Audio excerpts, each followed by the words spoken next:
Welcome back, Bulls fans. It's time to talk about one of the more mixed review players on the team, and that's Noa Essengue. I'm going to talk about his impact stats, what I expect from him, what I think he'll do.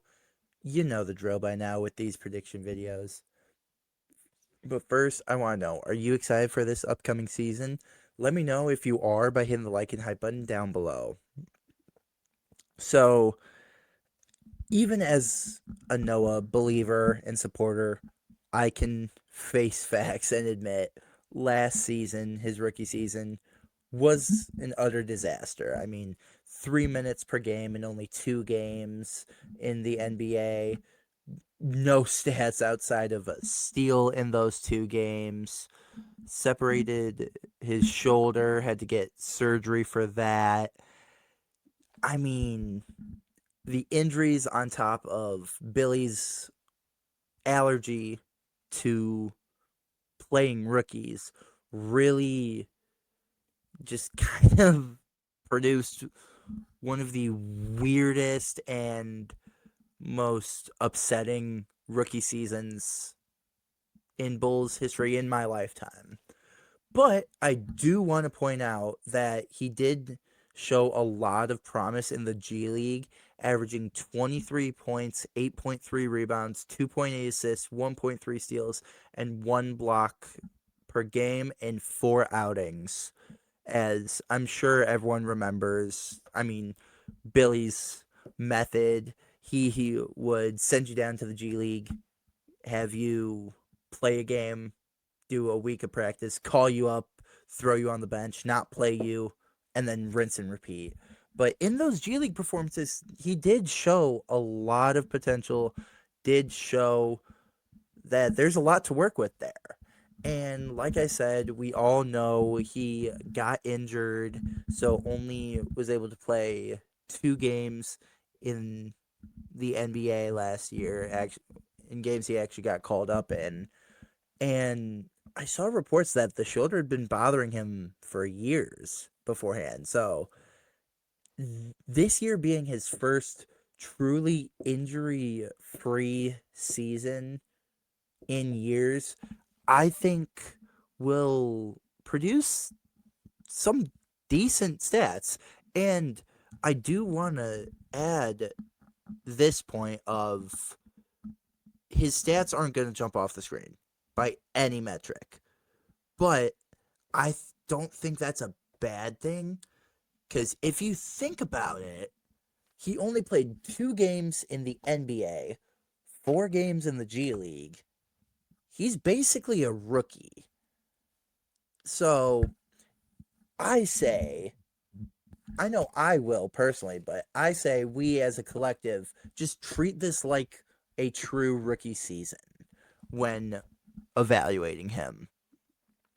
But that being said, I think he'll get about 12.7 minutes per game. I do think he'll spend a little bit of time in the G League just to get more run if they do, because I do see them playing Leonard at both forward positions a lot.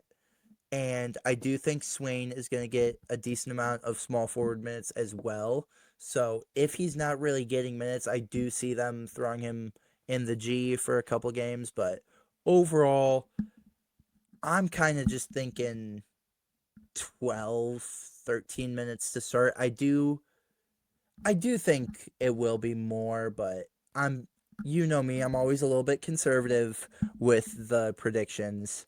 5.7 points on 46% shooting, 1.4 assists, 4.8 rebounds, zero point 0.4 blocks, and zero point 0.7 steals per game. Which, with him being the 12th pick in his draft and treating this like a rookie season, that wouldn't be the greatest stat line and wouldn't have me thrilled. But when it comes to Noah this year, me personally, I'm not looking at his stats. I'm more so looking at just how he's playing. Is he playing comfortably? Is he playing at his own pace? Is he backing down from challenges, or is he facing them head on? It's those kinds of things that I'm focusing on this year. I don't really care about the stats because so much has happened to this man in his 1 year in the NBA that I don't even think it's fair to evaluate him off of stats this year. I mean, he he could average 12 minutes a game, I said, and put up a couple of stats, or he could just hit the ground running, get the full-time backup power forward, and get like 20-25 minutes a game and just absolutely kill it in the backup role. I don't really know. I personally think he can do very good as the backup, given the circumstances of him basically being a rookie.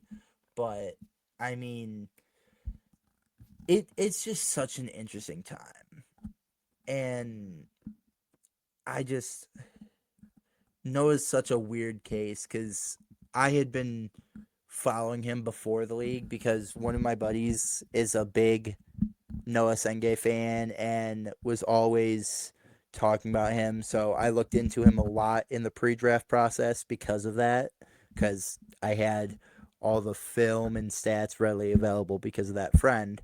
But I mean, I I do think he's gonna get a decent amount of minutes, but it's like he also had his minutes wane towards the end of the end of the summer league. So it's like I don't really know where Splitter's head's at with Noah. So it's going to be an interesting year for him. It's going to be an interesting year. But my genuine thoughts are to just cut a little bit of slack. He's still basically a rookie. There's going to be a lot of growing pains, but there's still a lot of potential there. We have a very developmentally minded staff right now that I think can unlock him. I do. I think this staff can unlock him. The only player on this roster that I don't think the staff can unlock is Patrick Williams. And if you want to know why I think that, go watch the Patrick Williams video that I uploaded the other day, and you will understand exactly why. But I think they can unlock him, but I do think there's going to be a lot of growing pains. I do think that there is a lot that's going to go wrong this year with Noah, but I do think there's going to be a lot that's going to go right with Noah this year. And I think we just need to cut a little bit of slack. I mean, it's hard with lingering injuries, but he got the surgery. He seems to be doing well. He seems to be fitting in. So I say we just kind of make last year a wash, just not really think about it, and just focus on the present with Noah. And if he shows signs that he is the player that we drafted him to be, then cool. Part of the future, look towards the future. But if he's not, then some tough conversations are going to be had. But time will tell.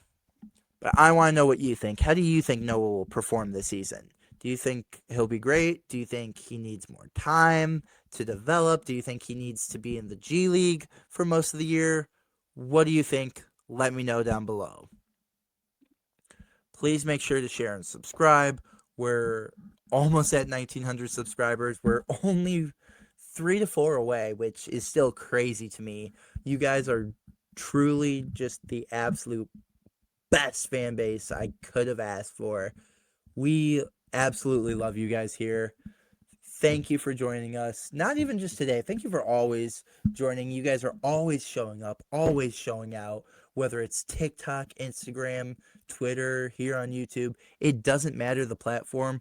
You guys show up, you guys show out, you guys show love, and you guys prove day in, day out that Bulls fans are the best, best fans in the NBA. And we cannot thank you guys enough for it. But as always, have an amazing, amazing day, and see Red Bulls Nation.